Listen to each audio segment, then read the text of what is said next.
What's up guys, I'm back, making Alan for another shit video, doing the unboxing here of my new pair of boots for the new season, which is just coming around the corner. These are a pair of Nike ID'd Vapor 11s, which clearly shown here.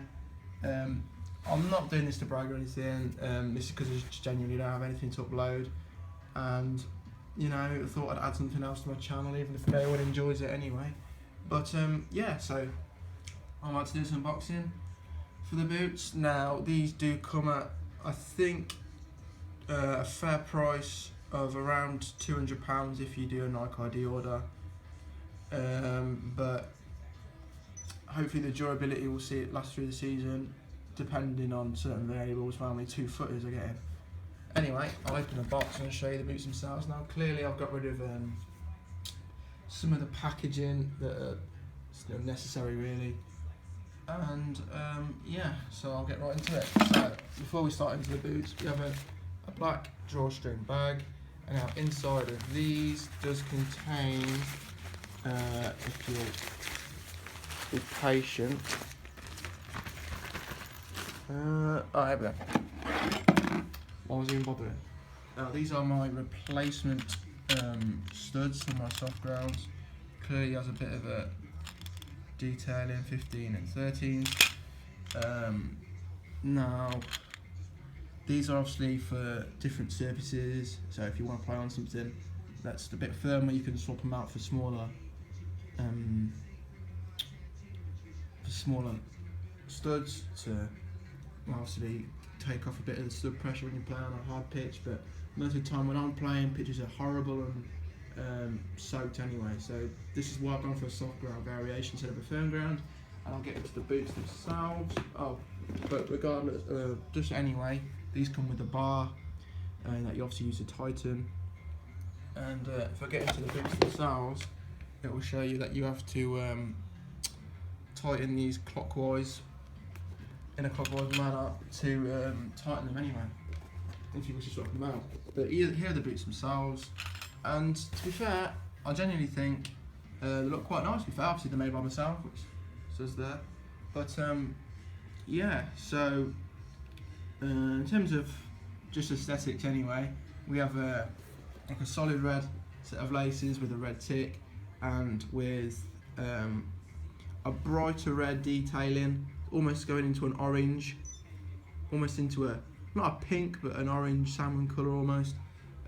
I would have gone with black, but Nike don't provide that, and grey looked too, it just looked wrong when I went to design them, and the team red they had looked a lot darker than the red on the tick, and I didn't want that to be the case. So yeah, I wanted the colour to match the tick in itself, but they didn't have that available. But onto the boots anyway. You have the ACC, All Conditions Control, which is used supposedly to provide the same experience with wet conditions. But every time I've worn, every time I've played in extremely wet conditions, it's quite difficult anyway. You have the Mercurial brand in here. Now I've added some of my own personal touches. I have my own number here, which is 16, and yeah, I genuinely think these look quite nice. Obviously I would say that because I've made them myself.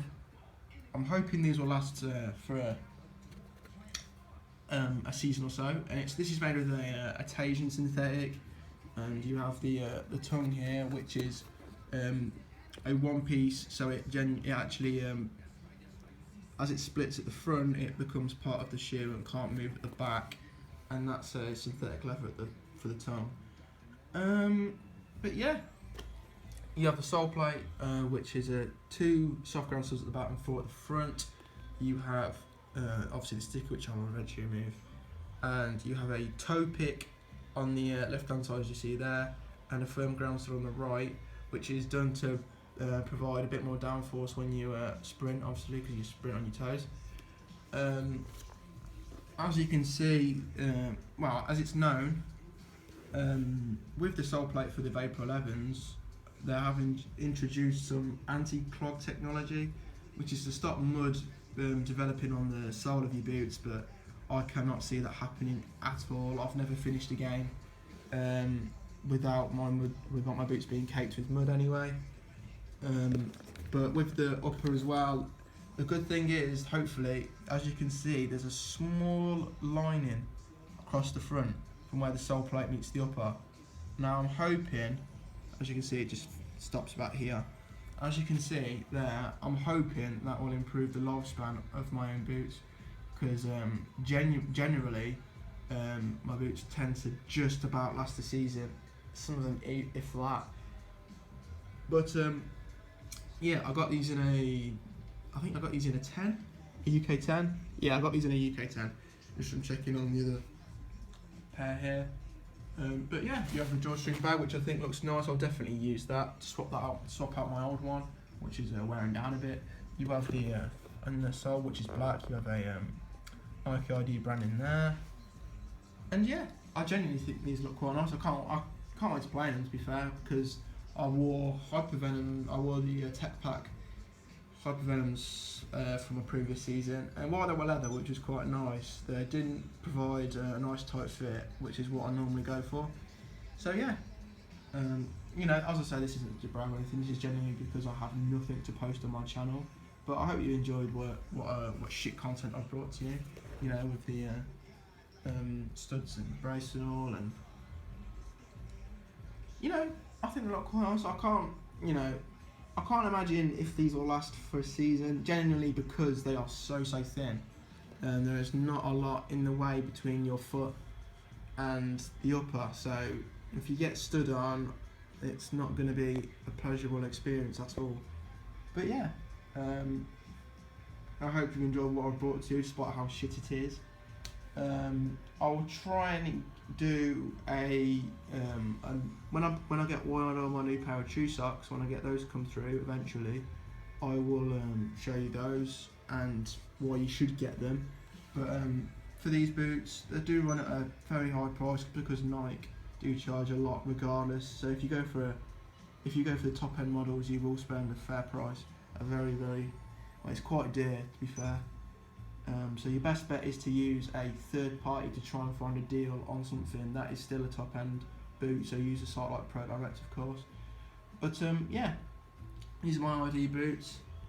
Hopefully they will last regardless of their thickness.